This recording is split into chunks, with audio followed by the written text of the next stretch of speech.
PTI के नहीं है। जो लड़ाई कहीं और लड़ी जा रही थी, अब वो गंडापुर लड़ रहे हैं। लेकिन मुझे ऐसा लगता है कि गंडापुर के पास अब स्पेस कम रह गई है। अब अच्छा, ये लड़ाई असल ये होगी कि पीटीआई उन्हें हटाना चाहेगी और उन्हें हटाया नहीं जा सकेगा।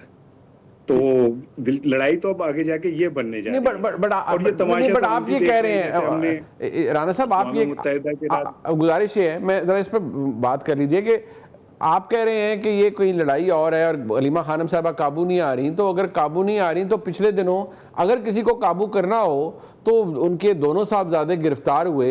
यही तो बात गंडापुर साहब कह रहे हैं कि वो 3-4-5 दिनों में उनकी जमानतें हो गई, जुडिशल हो गए, जुडिशल के बाद और फिर जमानतें उनकी हो गई। तो ये कैसे हुआ? ये बाकी लोग जो थे उन पे मुकदमे बने हुए हैं, वो जेलें भुगत रहे हैं, और ये कैसे रिहा हो गए? उनका तो एतराज़ ही इस बात पर है। और तो आप कह रहे हैं वो काबू नहीं आ रही। तो यहाँ तो अगर किसी ने क्योंकि काबू करना होता तो उनके बच्चों को रिहाई ना होने देते। क्योंकि क्योंकि मुनीब भाई, हमारी अदालतें अल्हम्दुलिल्लाह आज़ाद हैं और उनके ऊपर किसी का प्रेशर नहीं है। और हमारी अदालतें किसी की ख्वाहिशों पे लोगों को ना जेल में भेजती हैं, ना लोगों की ख्वाहिशों पे जमानतें करती हैं। तो उनकी जमानतें हो गई क्योंकि हमारी अदलिया आज़ाद है। ठीक, तो तंज कर रहे ये हैं तो आप बड़ा आजकल। हीनियस सा मामला हो जाता है कि हमारी अदलिया तो फिर कोई अपना फैसला खुद कर ही नहीं सकती। अगर कोई बंदा किसी की जमानत हो तो हम ये कहेंगे ये तो कहीं और से हुई है, तो फिर तो हमारा अदालती निजाम ही सारा खत्म हो गया ना। अच्छा, फिर तो मैं किसी पे ट्रस्ट ही नहीं कर सकता, किसी फैसले के ऊपर भी अदलिया के। सो मैं समझता हूँ कि बहरहाल, चूंकि इमरान खान ने भी गंडापुर साहब को यही कहा कि मेरी तर्जुमान है और जो मैं कहता हूँ वही वो बाहर जाके कहती हैं, तो इमरान खान ने तो बिल्कुल क्लियर कर दिया इस बात को। और वैसे आपस की बात है, ये जो तमाशे वमाशे की बात है, तो वाकई तमाशे तो हम देख ही रहे हैं। जैसे अक़वाम मुत्तहिदा की राहदारियों में दो वजीर एक दूसरे के ऊपर जो इस तरह गुत्थम गुत्ता हो जाते हैं, ये करते हैं, अच्छा, वो हम डिस्कस नहीं कर सकते। एक्चुअली ये वाली बात डिस्कस कर सकते हैं हम। अच्छा। चले, मैं ये तहरीक इंसाफ से हट के ये जो Punjab PMLN versus People's Party है, इशारा राणा साहब, इसमें वज़ीर आला पंजाब का बड़ा सख्त मौक़िफ़ था। पीपल्स पार्टी ने कुछ जवाब दिए, लेकिन आज जिस तरह कमर ज़मान कायरा साहब की प्रेस कॉन्फ्रेंस थी, उससे मुझे लगा कि पाकिस्तान पीपल्स पार्टी इसको इस टेम्परेचर को ऊपर नहीं ले जाना चाहती। उन्होंने बड़ी नपी तुली सी गुफ्तगू की, सिर्फ यही कि वो उन्होंने बस एक जवाब दिया कि हम तो मशवरा देते हैं, आपको ये नागवार क्यों गुजरता है। इससे ज़्यादा को तलखी नहीं हुई उसके अंदर। लेकिन इसकी ज़रूरत क्यों पेश आई है आपके नज़दीक, जो इतनी दर्जा हरारत बढ़ा थोड़े दिनों पीपल्स पार्टी और PMLN में? अच्छा देखिए, कायरा साहब, इस बात को तो मैं बड़ा मानता हूँ कि वो शदीद गुस्से के अंदर भी उन्हें अपने अल्फाज पे काबू रहता है। या ये नहीं होता कि वो उंगली तोड़ने की बात कर दें कि मैं छोटे ला देंगा, मैं फट्टे बांध देंगा, ठीक है ना। उन्हें ये अपने हस्ब नस्ब का ख्याल रहता है और वो गुफ्तगू करते हुए इसका इजहार भी करते हैं। दूसरी बात ये है कि ये जो बासी कड़ी में उबाल आया है, मुझे वो भूल गया फोटोग्राफर का नाम जिसे अवार्ड मिला था, जिसमें एक जो इथोपिया में एक बच्चा मर रहा था और एक गिद्ध जो था वो बैठा हुआ था, उसके मरने का इंतजार कर रहा था और उसने वो तस्वीर बनाई थी। मुझे ऐसे लगता है कि अभी पैसे आए नहीं है सलाब जदगान के, और उसके तकलीफें शुरू हो गई हैं कि हमने कैसे इस्तेमाल करने और हमने कैसे इस्तेमाल करने।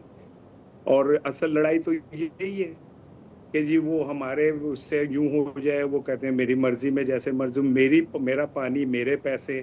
एक तो अल्लाह ताला तकब्बुर से बचाए और मेरा मेरा से हम पे चले ही जाएं तो बेहतर है।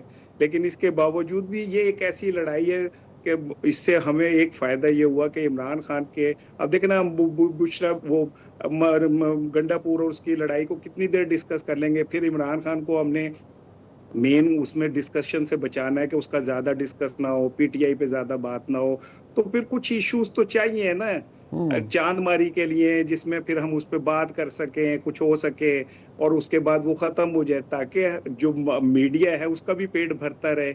और रिप्लेस भी करना है इमरान खान को, लोग थक गए। ये हर सुबह से शुरू होते हैं, रात तक इमरान खान के ऊपर ही बात हो रही होती है। तो कुछ चीजें और भी होनी चाहिए ताकि उन्हें रिप्लेस करें। फिर हमें अब सैलाब भी मिल गया है, गजा भी मिल गया है, अल्हम्दुलिल्लाह हमने भारत को भी हरा दिया, अब ये भी आ गया है, तो इमरान खान पीछे आता जाएगा। नहीं तो वो भी इमरान पे ही बात हो रही थी। तो ये जो मिली भगत से WWF हो रहा है ना, ये बस कुछ दिनों के लिए चलता है, फिर कोई और बात आ जाएगी, फिर कोई और बात आ मतलब जाएगी। मीडिया लेकिन के मुझे लिए लगता है कि आपको लगता है इसमें जो कंस्ट्रक्टिव प्रॉब्लम होता है, क्या प्रॉब्लम निकालना इस चाह बात रहे हैं पर होता पीपल्स है कि पार्टी इमरान को, खान तो साहब की मतलब डिस्कशन उसकी ना तो हो। हैसियत ये है कि उसके कहने पे एक डीसी नहीं लगा सकते आप। वो हर रोज उठ के कोई ना कोई हमें नई सी बात छोड़ देते हैं, फिर वो मीडिया में थोड़ा सा इन रहते हैं, फिर उसके बाद गायब हो जाते हैं। और आलम यह है कि हमारे सदर मुमलिकत इतना शदीद पाकिस्तान को चैलेंजेस हैं, पिछले एक माह में एक उनका बता दें कोई पॉलिसी स्टेटमेंट आई हो। वो चीन जाके बैठ गए, अब वो दुबई जाके बैठ गए।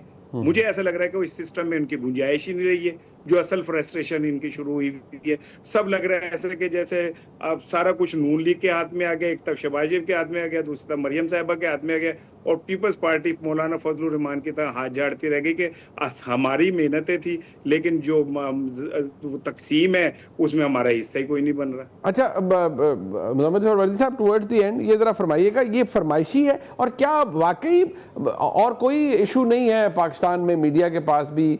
इमरान खान साहब को ज़्यादा डिस्कस भी नहीं कर सकते, लेकिन कोई आपका, मेरा, इशारा साहब का पूरा मीडिया इमरान खान साहब को डिस्कस किए बगैर रह नहीं सकता। अडयाला जेल क्या हुआ, मुलाकात हुई नहीं हुआ, तोशाखाना 2 में क्या हुआ, GHQ हमला केस में क्या हुआ, इसके अलावा खबर ही कोई नहीं।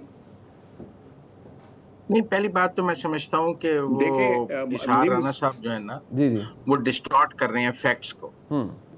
लड़ाई सैलाब के पैसों पर नहीं है, लड़ाई इस बात पर है कि मरियम नवाज कह रही है कि इस बार सैलाब के लिए हमें आलमी इमदाद की अपील नहीं करनी चाहिए, हमें अपने वसाइल से सैलाब ज़दगान की मदद करनी चाहिए, और हमें दुनिया से सैलाब के नाम पर भीख नहीं मांगनी चाहिए।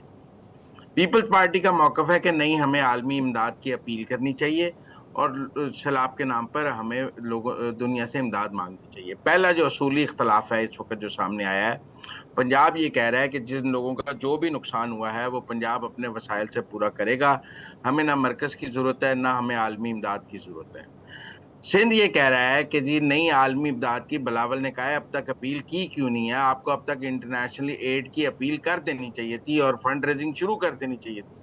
नून लीग का मौक़िफ़ है कि नहीं, हमने ये काम इस बार नहीं करना। एक बुनियादी इख्तलाफ जो मुझे समझ आया है वो ये है, इशहार राना साहब शायद इस बात को समझ नहीं सके, जो बुनियादी इख्तलाफ है वो ये है, मरियम नवाज कह रही है जिसका जो नुकसान हुआ है पंजाब गवर्नमेंट पूरा करेगी, 100% पे करेगी, चाहे फसल का नुकसान है, घर का नुकसान है, जानवर का नुकसान है, जो भी नुकसान है 100% कॉम्पनसेशन देगी पंजाब गवर्नमेंट अपने पास से। सिंध गवर्नमेंट कह रही है नहीं, इसके लिए इमदाद चाहिए, हम अपने पास से नहीं दे सकते। एक तो ये इख्तलाफ है। दूसरा इख्तलाफ कोई नया इख्तलाफ तो है नहीं, देखें ना, नहरों का इख्तलाफ कोई नया तो है नहीं। नहरों पर आपको पता है सिंध में कितना अरसा एहतजाज जारी रहा, पंजाब की वो जो नहर थी जिसके ऊपर, तो मरियम नवाज का उस पर एक स्टांस है कि जो पंजाब के हिस्से का पानी है, पंजाब अपने हिस्से के पानी से नहर बनाए, डैम बनाए, जो मर्जी करे, पंजाब को अपने हिस्से के पानी की इजाजत होनी चाहिए कि वो अपने हिस्से का पानी जैसे चाहे इस्तेमाल करे। पंजाब के हिस्से का जो पानी है उस पर सिंध की डिक्टेशन नहीं हो सकती। सिंध अपने हिस्से का पानी जैसे मर्जी इस्तेमाल करे, चाहे समुद्र में डाल दे, चाहे नहर बना ले, चाहे डैम बना ले, चाहे इस्तेमाल कर ले। पंजाब अपने हिस्से का पानी जो वाटर कमीशन के तहत दोनों सूबों में पानी की तकसीम है उसके तहत इस्तेमाल करे। लेकिन सिंध का मौक़िफ़ है कि नहीं, नई नहर जो है वो हमारी मर्जी से बननी चाहिए। ये एक डिस्प्यूट सूबों में नया डिस्प्यूट तो है नहीं, ये पुराना डिस्प्यूट है और इस पर दोनों सब सूबों की अपनी अपनी स्टेटेड पोजीशन है। अब जब सैलाब आया है तो पंजाब का ख्याल है कि उसे कुछ वाटर के हवाले से नई चीज़ें करनी पड़ेंगी, क्योंकि अगले साल 22% ज़्यादा बारिश होनी है, ज़्यादा 22%। तो इस साल पंजाब ने अब इस साल में उस पानी को संभालने के लिए कुछ इकदाम करने हैं, वो जैसे भी किए जाएं। तो ये नेचुरल डिबेट्स हैं पाकिस्तान के इशू में, जिनकी शायद इशहार राना साहब को ज़्यादा समझ नहीं है।